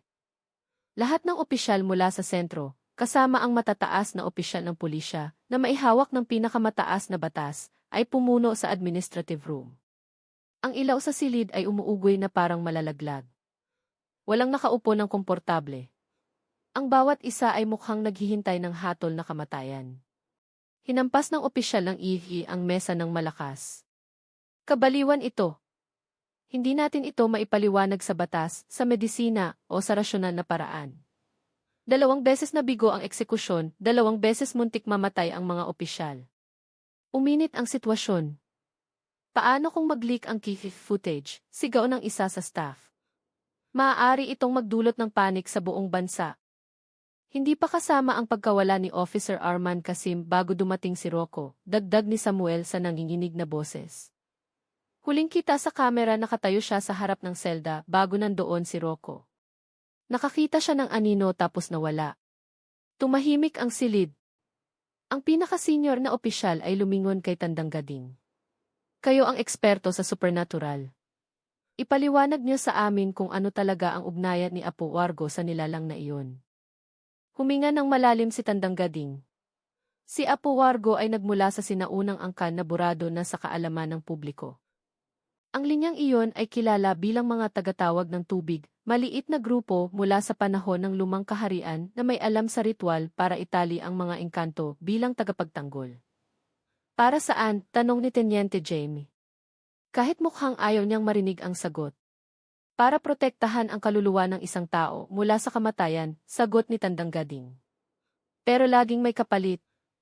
Ang tagapagbantay ay binibigyan ng pahintulot na manatili kalahati sa mundo ng tao, kalahati sa mundo ng tubig. Hindi sila ganap na buhay at hindi ganap na patay. Ang psychiatrist na nakaupo sa dulo ng mesa ay nagtaas ng nanginginig na kamay. Kung pinoprotektahan ng tagapagbantay si Rocco, ano ang motibasyon? Bakit siya galit na galit?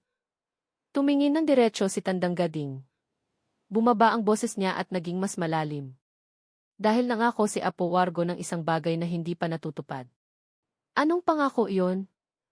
Tanong ng opisyal ng EC. Halos pasigaw. Yumuko si Tandang Gading. Ang kaluluwa ni Rocco. Nagbago ang atmosfera ng silid. Naramdaman ng lahat ang lamig na gumagapang sa buto. Iniligtas ni Apo Wargo si Rocco mula sa kamatayan noong bata pa ito na nalulunod sa ilog malapit sa bundok Furay. Bilang kapalit, ibinigay niya ang kaluluwa ni Rocco sa tagapagbantay. Kapalit ng mahabang buhay, kaligtasan sa pisikal na kamatayan. Napasandal si Samuel sa upuan. So, si Rocco ay hindi sa hindi namamatay, kundi hindi pinapayagang mamatay. Tama. At pinoprotektahan ng nilalang ang kontrata. Hanggat hindi pa tapos ang kontrata, sabi ni Tandang Gading, babantayan ng nilalang si Rocco mula sa anumang kamatayan. Kung pipilitin ng tao, gaganti siya. Umiling-iling ang opisyal ng IHI. Halos hindi matanggap ng utak. Tapos paano puputulin ang kontratang yon? Pumikit si Tandang Gading. Dapat kusa ng ibigay ng may-ari ng kaluluwa ang kanyang kamatayan, o dapat putulin ng tagapagbantay ang kontrata ng kusa. Tumahimik ng husto ang silid. At base sa nangyari ngayong umaga, dagdag ni Tandang Gading, walang balak ang tagapagbantay na putulin ang kahit ano. Habang nagpupulong, ang mga aberyang dulot ng kababalaghan ay lalong nagwala sa buong bilangguan. Ang mga ilaw ay namamatay sindi ng walang pattern. Ang pinto ng mga selda ay yumayanig tila ba kinakatok mula sa loob, kahit walang tao. Narinig ang maliliit na yabag na pumapalibot sa gusali. Kahit walang tao sa labas. Ang tubig sa banyo ay umiikot ng kusa kahit walang hanggan. At ang pinaka-nakakatakot, ang amoy ng tubig alat ay pumuno sa buong gusali. Maging sa saradong silid sa main guard post, isang batang opisyal ang nakakita ng isang bagay sa KV monitor, ang babae mula sa lumang balon. Pero sa pagkakataong ito, hindi lang siya nakatayo. Naglalakad siya. Naglalakad patungo sa administration building. Sa meeting room, tumunog ng malakas ang radyo ni Samuel. Boses ng nagpapanik na opisyal mula sa main post, Sir. Sir! Gumagalaw ang nilalang. Papunta siya sa inyo. Siya. Naputol ang boses sa radyo. Namatay ang ilaw ng silid. Nalubog sila sa kadiliman. Si Tandang Gading ang pinakamabilis na tumayo. Lahat tumayo. Huwag lalapit sa bintana. Isang nakakakilabot na bulong ang lumabas mula sa lahat ng sulok ng silid, ang parehong bulong mula sa lumang balon. Pero ngayon mas malinaw, mas malapit, mas totoo. Hindi niyo siya pwedeng kunin. Biglang yumanig ang bintana. Malakas. Ang pinto ng conference room ay naglabas ng malakas na tunog ng kalabog mula sa labas. Sumigaw ang opisyal ng IFE, hindi ito tao. Kailangan nating umalis. Pero pinigilan ni Tandang Gading ang kamay niya. Kung lalabas kayo ngayon, mamamatay kayo. Yumanig ulit ang pinto, mas malakas. Mula sa likod ng pinto, narinig ang tunog ng tubig na bumubulwak tila ba may sumusuka ng ilog. Tinakpan ni Samuel ang tainga niya. Diyos ko! Nandito siya! Hinahanap ng nilalang si Rocco at wala itong pakialam kung may ibang tao na nakaharang sa daan. Nang halos masira na ang pinto, biglang isang malakas na tunog ng kampana, o agong, ang umalingaw mula sa malayo. Tunog na hindi dapat nandoon sa modernong bilangguan. Lumingon ang lahat. Nalilito. Namutla si Tandang Gading. Hindi. Hindi maaari. Ano yon? Tanong ni Teniente Jaime. Bumulong si Tandang Gading. Kampana ng pagtawag ni Apo Wargo. Si Rocco Reyes sa isolation cell ay nagmulat ng dalawang mata. Isang ngiti ang dahan-dahang lumitaw sa mukha niya. Bumalik na siya. Ang tunog ng kampana na iyon ay umaalinggaw ng hindi natural, hindi nagmumula sa isang manipis na metal, kundi parang pinukpok mula sa loob ng bundok. Yumanig ang tunog sa pader, tumago sa salamin, at nagpayanig pa sa sahig sa ilalim ng paa ng mga opisyal na nagtitipon sa meeting room. Idinikit ni Teniente Jaime ang likod niya sa pader. Iyon! Tunog talaga yon ng kampana. Napalunok si Samuel. Mukha siyang bangkay sa putla. Sa Palawan walang ganyang kampana, sir. Hindi dapat meron. Si Tandang Gading ay nakatayo pinakamalapit sa pinto. Mahigpit ang hawak sa itim na tungkod. Ang mga mata niya ay blanko, puno ng takot na bihirang makita sa isang albularyong kasing galing niya. Ang kampanang iyon ay kay Apo Wargo. Sabi niya sa boses na halos pabulong. Siya lang ang may karapatang gumising doon. At may iisang dahilan lang kung bakit niya pinapatunog yon. Sumingit ang opisyal ng EC. Nanginginig ang boses. Para saan? Tinitigan ni Tandang Gading ang buong silid. Bawat salita ay lumabas na parang pabigat. Para ipaalam sa tagapagbantay na ang oras ng pag-aani ay dumating na. Biglang tumahimik ang silid. Pagkatapos ay narinig ang boses ng tagapagbantay sa labas ng pinto, tunog ng tubig na hinihila sa ibabaw. Boses ng babaeng nalulunod. Yumanig ang pinto ng pulungan ng isang beses. 2 beses. Tapos huminto. Tila ba alam ng nilalang na ang kampana ay nag-uutos ng isang bagay, humupa ang mga bulong sa labas. Tanging patak ng tubig na nahuhulog mula sa kisame papunta sa sahig ang narinig tulad ng malalamig na karayom. Tinitigan ng opisyal ng EFE si Tandang Gading ng nanlalaki ang mata. Anong ibig sabihin ng pag-aari? Anong aanihin? Sumagot si Tandang Gading sa patag na boses. Pag-aari ng kaluluwa. Hinimatay ang opisyal. Napahawak sa ulo si Harun habang si Teniente Jaime ay nagmumura ng mahina. Akala ko si Rocco ang kontrata. Bakit hindi pa kinukuha ang kaluluwa niya? Dahil hindi pa tinatawag ni Apo Wargo ang tagapagbantay ng buo, sagot ni Tandang Gading. Pinigilan niya ang pag-aani hanggang sa tamang oras. At ang tunog ng kampana na iyon ay tanda na si Apo Wargo ay nagbalik na mula sa mundong dapat pumipigil sa kanya. Buhay siya. Natigilan si Samuel. Buhay. Hindi buhay ang tamang salita, sabi ni Tandang Gading. Si Apo Wargo ay hindi namamatay tulad ng tao. Tumatawid lang siya. Nililipat ang sarili sa mundong magkakapatong. At ngayon, tumatawid siya pabalik. Huminto ng tuluyan ang pagyanig ng pinto. Nagpigil ng hininga ang lahat. Pagkatapos, mula sa labas ng gusali, narinig ang mabagal na mga hakbang, regular. Pero kakaiba ang tunog. Hindi tulad ng hakbang ng tao, mas parang may nakasuot ng bakya, pero naglalakad sa may tubig na lupa. Papalapit ang hakbang. Tok! Tok! Tok! Bawat tok ay humahampas sa puso ng mga opisyal. Itinaas ni Teniente Jaime ang baril niya. Kahit alam niyang ang baril ay kasing silbi lang ng tuyong sanga sa bagyo. Huminto ang hakbang sa tapat ng pinto ng pulungan. Ang boses ng matandang lalaki ay umalinggaw ng napakahina. Pero malinaw na narinig sa isip ng lahat. Buksan niyo ang pinto.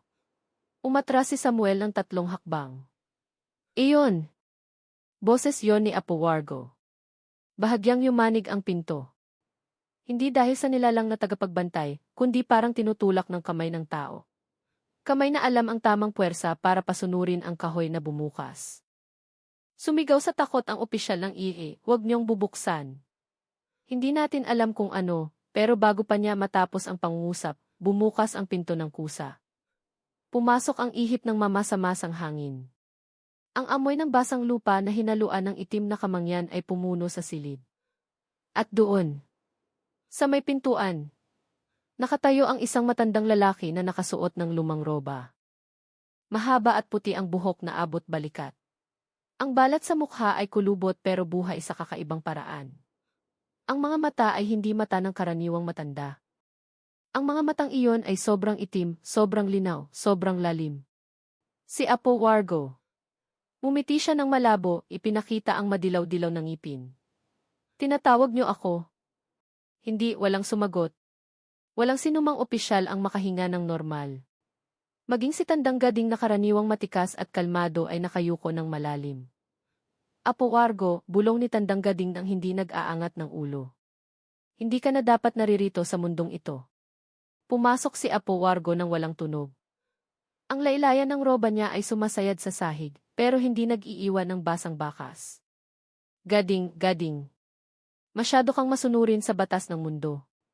Kahit matagal nang marupok ang hangganan. Naglakad siya palapit sa mesa. Umatras ng sabay-sabay ang mga opisyal parang mga tupa na umiiwas sa lobo. Naglakas loob magsalita ang opisyal ng IFI kahit nanginginig ang tuhod.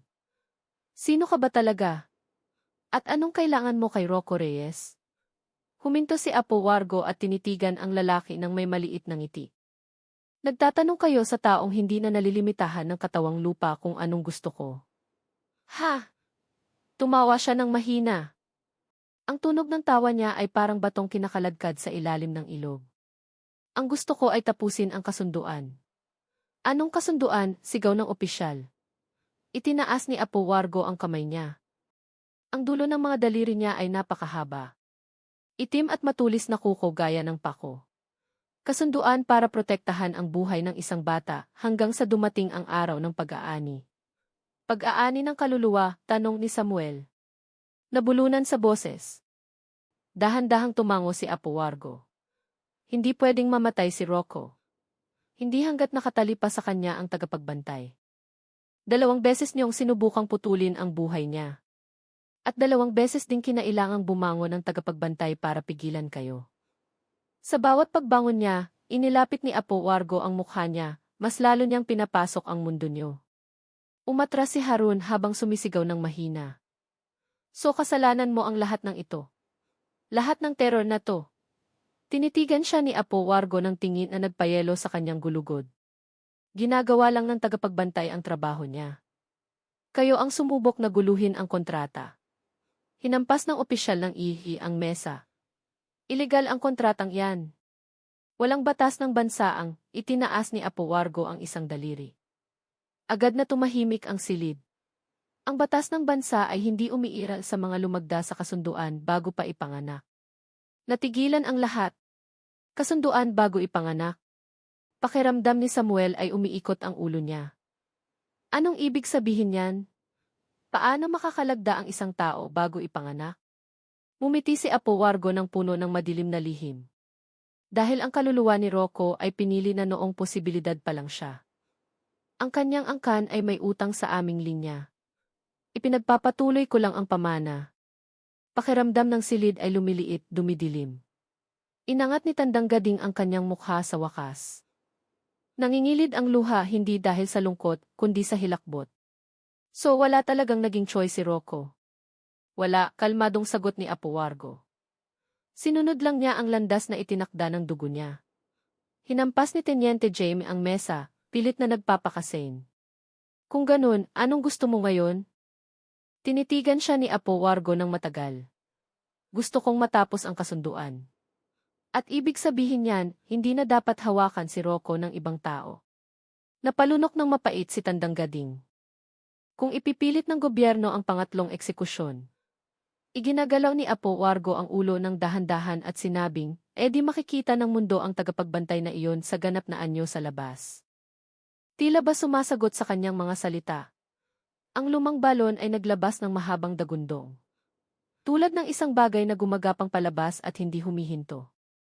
Matapos lumitaw si Apo Wargo sa meeting room, nagbago ng husto ang atmosfera sa isla ng Palawan. Ang ulan na kanina ay malakas lang, ngayon ay naging bagyo na tila sumusunod sa hininga ng nilalang na tagapagbantay. Ang kidlat ay gumuguhit ng napakalapit kaya ang salamin ng bintana ng gusali. Ng administrasyon ay yumayanig na parang mababasag anumang oras. Tila ba ang langit mismo ay galit o takot? Dahan-dahang naglakad si Apo Wargo sa gitna ng silid. Ang lusaw na roba niya ay gumagalaw ng hindi hinihipan ng hangin.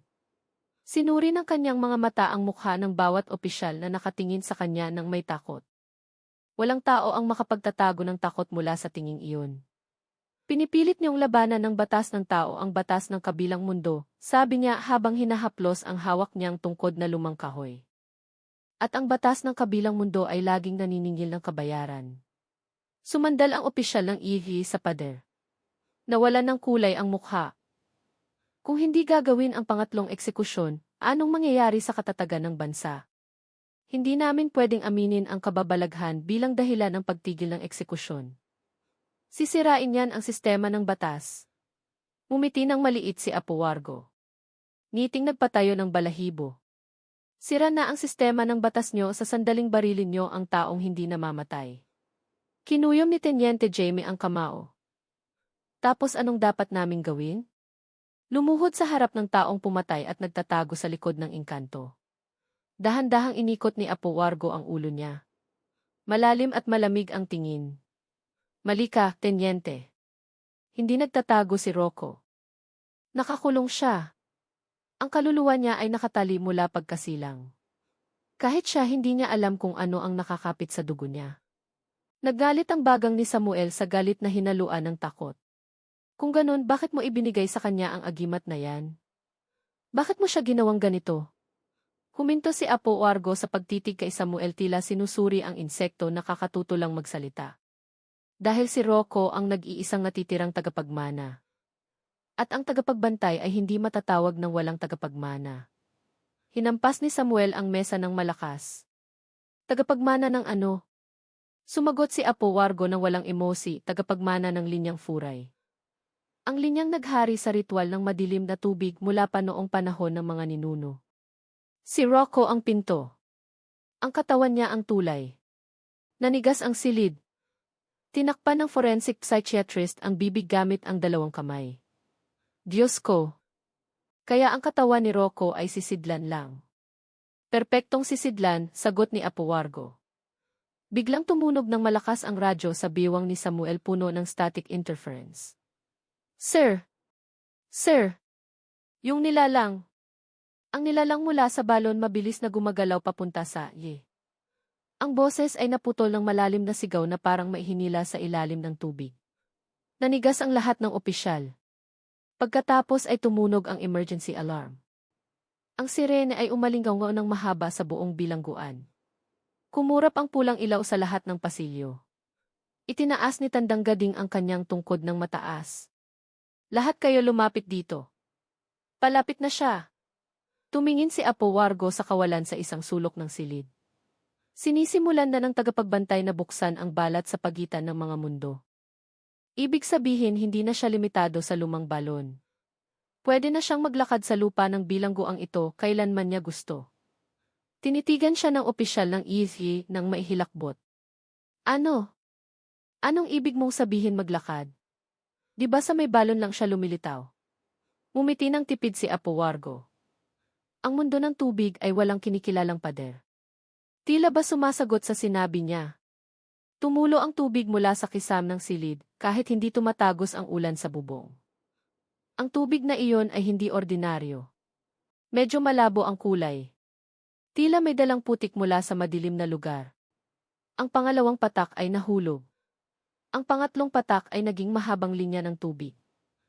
Hinawakan ito ni Samuel nang hindi namamalayan at napasigaw ng malakas dahil sa lamig na nanunuot sa buto. Hindi ito tubig ulan. Galing ito sa balon. Agad na lumingon si Teniente James kay Apo Wargo. Kailangan mong itigil to. Umiling ng marahan si Apo Wargo. Hindi ako ang nag-utos. Sinisigurado ko lang na tumatakbo ang kasunduan. So hahayaan mong patayin kami ng tagapagbantay? Sigaw ni Teniente James. Lumapit si Apo Wargo. Tumayo siya 1 metro lang ang layo. Hindi. Hinahayaan niyong ilagay ang sarili niyo sa daanan ng tagapagbantay. Hindi siya pumapatay ng walang layunin. Nagpoprotekta lang siya. Sa labas ng silid, narinig muli ang mga hakbang. Tok! Tok! Tok! Pero sa pagkakataong ito hindi tunog ng bakya. Ito ay tunog ng basang laman na humahampas sa sahig. Hinawakan ni Harun ang braso ni Samuel sa sobrang takot. Nasa Nasa loob na siya ng admin building. Hindi niya kailangang dumaan sa pinto. Tumango si Tandang Gading ng malungkot. Ang nilalang na nakatali sa tubig ay hindi kailangan ng daanan ng tao. Yumanig ng mahina ang pinto ng pulungan tapos ay lumakas. Nagpigil ng hininga ang lahat. Idinipa ni Apo Wargo ang mga kamay niya sa ere. Nandito siya dahil tinawag ko siya. Itinaas ni Teniente Jamie ang baril kahit alam niyang walang saysay. Baliw ka. Sinasadya mong dalhin siya dito. Tinitigan siya ni Apo Wargo ng patag. Dapat saksihan ng tagapagbantay ang desisyon niyo. Dahan-dahang bumukas ang pinto, hindi tulad ng sa pilitang pagpasok kanina, kundi parang pagbati sa isang panauhing pandangal. At lumitaw ang nilalang sa pintuan. Babaeng walang mukha, mahaba ang buhok. Basa, nanginginig na parang buhay. Ang katawan niya ay naglalabas ng puting usok. Ang mga paa ay hindi sumasayad sa sahig. Sa bawat patak ng tubig na nahuhulog mula sa katawan niya, may naririnig na malabong bulong tulad ng awit mula sa ilalim ng madilim na lawa. Napasigaw ang mga opisyal, ang iba ay sumubsob. Ngunit ang nilalang ay hindi gumalaw para umatake. Huminto ito sa pagitan ni Apo Wargo at ng mga opisyal. Tila may hinihintay. Umikot si Apo Wargo paharap sa mga opisyal. Ngayon, itinaas niya ang kamay. Kailangan niyong magdesisyon. Nanginig ang opisyal ng EC. Magdesisyon ng ano? Itutuloy ba ninyo ang pangatlong eksekusyon? O isusuko niyo si Rocco sa kasunduan na itinakda na bago pa maitatag ang bansa ninyo? Sumigaw si Samuel, pero kung isusuko namin si Rocco, matatapos ang kontrata. Di ba babalik na ang tagapagbantay sa pinanggalingan niya? Umiling si Apo Wargo. Hindi ganun kadali. Naglabas ng tunog ang nilalang na tagapagbantay na parang may humihigop ng hininga sa ilalim ng tubig. Hindi magandang pakinggan, hindi makatao. Ang tunog na iyon ay nagpatalon sa puso ng lahat. Tinitigan ni Apo Wargo si Samuel. Ang ngiti niya ay lalong lumawak pero blanko. Kung isusuko niyo si Rocco, hindi siya mamamatay. Hihilahin lang siya sa mundo ng tubig. Mabubuhay magpakailanman bilang bahagi ng tagapagbantay. Nanigas si Samuel. At kung pipilitin namin ang pangatlong eksekusyon, tanong ni Teniente Jamie. Inikot ni Apo Wargo ang tungkod niya sa ere, lumikha ng banayad na vibration. E di ituturing kayo ng tagapagbantay na banta. Anong mangyayari? Tanong ng opisyal ng ihi sa purong takot. Sumagot si Apo Wargo sa boses na halos pabulong. Ngunit naramdaman ng malinaw sa dibdib ng bawat tao, ang mundo ng tubig ay aapaw. Namatay ang ilaw ng silid, umakyat ang puting hamog mula sa sahig, at ang nilalang na tagapagbantay ay humakbang pasulong patungo sa desisyon na hindi na pwedeng ipagpaliban pa. Bumalot ang dilim sa meeting room sa loob ng ilang sandali na parang habambuhay. Gumapang ang puting hamog mula sa sahig. Nilamon ang paa ng mga opisyal. Mabigat ang tunog ng paghinga ng nilalang. Parang may kakaahon lang sa ibabaw ng tubig matapos ang matagal na pagkalunod. Sa gitna ng hamog, nakatayo ang anyo ng babaeng walang mukha. Ang katawan niya ay naglalabas ng lamig na tumutusok sa kasukasuan. Sa tabi niya, nakatayo si Apo Wargo gamit ang itim na tungkod. Habang ang mga opisyal at opisyal ng EC ay nakatayo lang na parang bato. Naiipit sa pagitan ng batas ng bansa at ng isang bagay na mas matanda pa. Bumasag sa katahimikan ang boses ni Tandang Gading. Kung ipipilit niyo ang pangatlong eksekusyon, hindi na ito tungkol sa isang sentensyado. Tungkol na ito sa kaligtasan ng lahat ng tao sa islang ito. Kinuskos ng opisyal ng EFE ang mukha niya. Mabigat ang hininga. Pero kung ititigil natin ang eksekusyon, magmumukhang talo ang bansa sa kababalaghan. Paano to ipapaliwanag sa mundo? Tiningnan siya ni Samuel ng may mapulang mata. Nanginginig ang boses pero tapat. Sir, kailan pa naging taya ang buhay ng mga nasa ibaba para lang sa pride ng bansa? Nawalan na kami ng kapayapaan. Muntik nang mawalan ng buhay. At nakita namin mismo ang bagay na hindi maipaliwanag ng lohika. Kung pipilitin pa natin, sino ang magbabayad ng kapalit? Inangat ni Teniente Jamie na kanina patahimik ang kanyang ulo. Sa buong paggalang, ako ang commander ng firing squad. Tungkulin kong isagawa ang utos, hindi magtanong. Pero pagkatapos na nakita ko, sumasaksi ako sa harap ng lahat sa silid na ito. Lumingon siya sa direksyon ng opisyal ng IHI. Na hindi lang basta kriminal ang kinakaharap natin. Kinakaharap natin ang isang bagay na lagpas sa kakayahan ng tao. Kung ipipilit natin, hindi yon katapangan. Yon ay pagpapakamatay. Ang mga salitang iyon ay bumitin ng mabigat sa hangin. Humakbang ng isang tapak pasulong ang nilalang. Tumulo ang tubig mula sa dulo ng buhok nito. Nahulog ang patak sa sahig. Kumalat tulad ng maliliit na bilog na naglalabas ng mahinang sitsit. Bawat bilog ay dumidikit sa paa ng upuan, paa ng mesa at pader. Tila minamarkahan ang teritoryo. Tinitigan ni Apo Wargo ang opisyal ng IHI ng kalmado. So, anong desisyon mo? Ituloy ang eksekusyon. O aminin na may hangganan kung saan dapat huminto ang batas ng tao. Pumikit ang opisyal. Mabilis ang taas-baba ng dibdib. Sa isang banda iniisip niya ang pirma, dokumento, karera, at tingin ng publiko. Sa kabilang banda, naririnig niya ang sigaw ng mga opisyal sa firing range, nakikita ang takot sa mata ni Samuel at Teniente Jamie, at nararamdaman ang lamig na nanggagaling sa katawan ng nilalang. Sa wakas, sa paos na boses, sinabi niya, kung pipilitin ang bansa. Bansa mismo ang magiging biktima. Dumilat siya, tiningnan ang lahat sa silid. Sa ngalan ng kaligtasan ng mga opisyal at seguridad ng isla ng Palawan, maglalabas ako ng opisyal na rekomendasyon. Ang eksekusyon kay Rocco Reyes ay itinitigil habang buhay. Bumuntong hininga ng malalim si Samuel. Halos matumba sa ginhawa. Ngunit hindi pa tapos ang opisyal. Bilang kapalit, pagbubuhatan siya ng parusang habang buhay na pagkakakulong sa permanent isolation. Walang dalaw, walang interaksyon, walang tangka ng eksekusyon muli. Huminto sa paggalaw ang nilalang. Ang hamog sa paligid nito ay hindi na dumadaloy ng mabilis, kundi bumagal, umiikot ng marahan. Tumango ng maliit si Tandang Gading. Iyan ang tanging desisyon na hindi humahamon sa kabilang batas. Sa labas ng batas ninyo. Ngumiti ng tipid si Apo Wargo. Tila kontento sa sagot na iyon. Mas mabuti yan, sabi niya. Tuloy ang kontrata. Mananatili ang tagapagbantay. At kayo, binigyan pa ng pagkakataong mabuhay.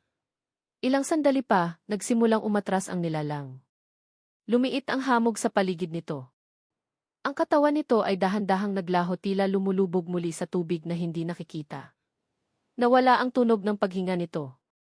Napalitan ng tunog ng patak ng tubig na papalayo. Sa malayo, mula sa direksyon ng lumang balon, narinig muli ang tunog ng kampana. Sa pagkakataong ito ay isang beses lang, malalim, mabigat, tapos ay tahimik. Unti-unting nabawasan ang lamig. Bumalik ang ilaw sa meeting room. Kahit malabo, naramdaman muli ng mga opisyal ang kanilang mga daliri. Bumalik sa normal ang daloy ng hininga nila. Kahit nanginginig pa rin. Nakatayo si Apo Wargo sa pintuan, tinitigan silang lahat sa huling pagkakataon. Tandaan niyo ang isang bagay, sabi niya ng mahina. Hindi lahat ng hindi niyo naiintindihan ay kailangang labanan ng armas. May mga bagay na matatalo lang sa pamamagitan ng hindi paggalaw dito. Inangat ni Tandang Gading ang mukha. Mabigat ang boses. Anong gagawin mo ngayon? Tumingin si Apo Wargo sa labas ng bintana kung saan ang ulan ay nagiging ambon na lang. Babalik ako sa lugar kung saan ang pangalan ko ay binabanggit lang sa mga bulong. At kung balang araw ay tawagin niyo ulit ang pangalan ko. Siguraduhin niyong handa kayong bayaran ang presyo. Walang tunog ng hakbang, walang aninong humahaba. Ang katawan ni Apo Wargo ay naglaho tulad ng usok ng kamangyan na hinipan ng hangin. Ilang kurap lang ng mata, wala na siya. Parang hindi siya dumating. Ang mga sumunod na araw sa isla ng Palawan ay puno pa rin ang takot na naiwan tulad ng amoy ng usok matapos ang sunog. Ngunit dahan-dahan, humupa ang mga kaguluhan. Hindi na namamatay sindi ang mga ilaw ng kusa. Hindi na yumayanig ang pinto ng selda sa hating gabi at ang boses ng babae mula sa lumang balon ay madalang nang marinig. Ang lumang balon ay tuluyan ng isinara ng permanente sa payo ni Tandang Gading, sinemento, binakuran at walang sinuman ang pinapayagang lumapit. Ngunit alam ng mga opisyal na bakod lang iyon para sa tao. Para sa kabilang mundo, nasa ibang lugar ang hangganan. Sa isolation cell number 12, nakaupo si Rocco Reyes ng mag-isa, nakatingin sa kisaming mamasa-masa. Hindi na siya banta ng eksekusyon, ngunit hindi siya nilapitan ng kalayaan. Ang buhay niya ay hindi pwedeng kunin, pero hindi rin pwedeng mabuhay ng totoo. Isang gabi, naglakas loob si Samuel na lumapit sa selda. Rocco, tawag niya ng mahina. Narinig mo ang desisyon nila, di ba? Tumango si Rocco nang hindi lumilingon. Mananatili ako rito hanggang sa oras na hindi ko rin alam kung kailan. Hinawakan ni Samuel ang rehas. Kung papipiliin ka, anong gusto mo? Tahimik ng ilang segundo. Gusto kong maranasang mabuhay bilang karaniwang tao, sagot ni Rocco.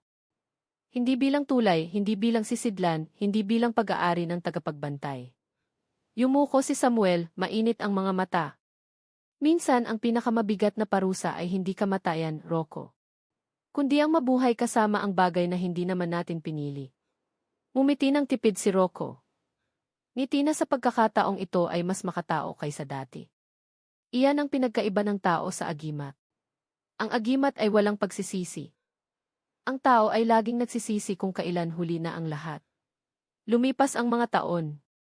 Ang pangalang Rocco Reyes ay hindi lumabas sa media. Ang desisyon tungkol sa kanya ay itinago sa mga saradong dokumento. Iilang opisyal lang ang nakakaalam. Ngunit sa hanay ng mga opisyal na nadestino sa isla ng Palawan, ang kwento tungkol sa bilanggong hindi mabitay, tungkol sa lumang balon, tungkol sa tagapagbantay ng tubig, at tungkol sa albularyong nagngangalang Apo Wargo ay naging alamat na ibinubulong lang sa mga piling gabi. Para sa iba, isa lang itong nakakatakot na kwento sa bilangguan. Pero para sa mga nakarinig ng tunog ng kampana mula sa malayo at nakaramdam ng lamig na hindi galing sa panahon, isa itong paalala na ang tao. Gaano man kalaki ang kapangyarihan at armas, ay may hangganan. At ang pakikipaglaro sa agimat, itim na mahika at kasundo ang gaib. Laging may kapalit na dapat bayaran. Minsan hindi lang ang gumawa, kundi pati na rin ang mga tao sa paligid niya. Para sa mga tagapakinig na tumutok hanggang sa dulo ng kwentong ito, marahil ang isang aral na pwede nating panghawakan ay simple, pero mabigat. Huwag na huwag isasangla ang kaluluwa, karangalan, o pamilya para sa kapangyarihang mukhang madali ang makuha. Ang itim na mahika ay hindi libre. Ang mukhang proteksyon ngayon ay maaaring maging kadena habang buhay bukas. Kung mayroon kayong karanasan, kwento, o pananaw tungkol sa agimat, pagiging kebal, o mga bagay na kababalaghan tulad nito, pakisulat sa comment section. Ang kwento nyo ay maaaring maging paalala sa iba. At kung gusto nyo pang makarinig ng mga mahahaba, nakapangingilabot, at makabuluhang kwento tulad nito, huwag kalimutang pindutin ang like button at mag-subscribe para hindi kayo mahuli sa susunod na kwento.